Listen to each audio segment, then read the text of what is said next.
At mula sa Pasig, dumako naman tayo sa Taguig. Naroon si Athena Imperial. Athena, may proklamasyon na ba? Yes, Ivan, nagkaroon na nga rin ng proklamasyon dito sa Taguig matapos ang halos 8 oras na pagbibilang ng boto. As of 2:20 in the morning ay pinroklama na ng BEC ang mga panalo sa lokal na posisyon dito sa Taguig. Panalong muli sa pagka-mayor si Lani Cayetano ng NP na nagkaroon o may boto ng 225,496. Vice Mayor muli si Ricardo Cruz Jr. na mayroong 202,172 votes. Sa 1st Councilor District naman ay nanalo si Arnel Serafica ng LP na may 81,143 votes. Sa 2nd District naman ay nanalo si Pia Cayetano na may 94,228 votes.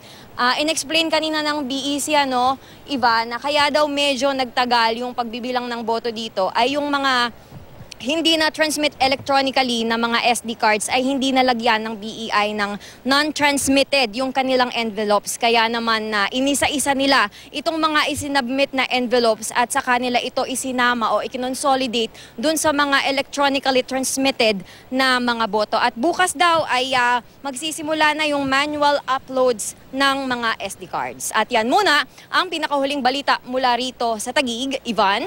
Athena, wala naman naging insidente ng girian sa pagitan ng mga supporters ng mga kandidato dyan? Dito sa Taguig, Ivan, wala namang naging girian yung mga supporters kasi nga yung candidate for mayor at vice mayor, wala silang kalaban. Pero yung proclamation dito, hindi katulad nung nangyari sa Pasig kanina at sa ibang mga lungsod, wala yung mga kandidato natin dito dahil pumayag na rin naman yung mga representative ng mga parties na kahit wala yung mga kandidato ay mag-proclaim na ang COMELEC dito sa Taguig. Ivan? Maraming salamat, Athena Imperial.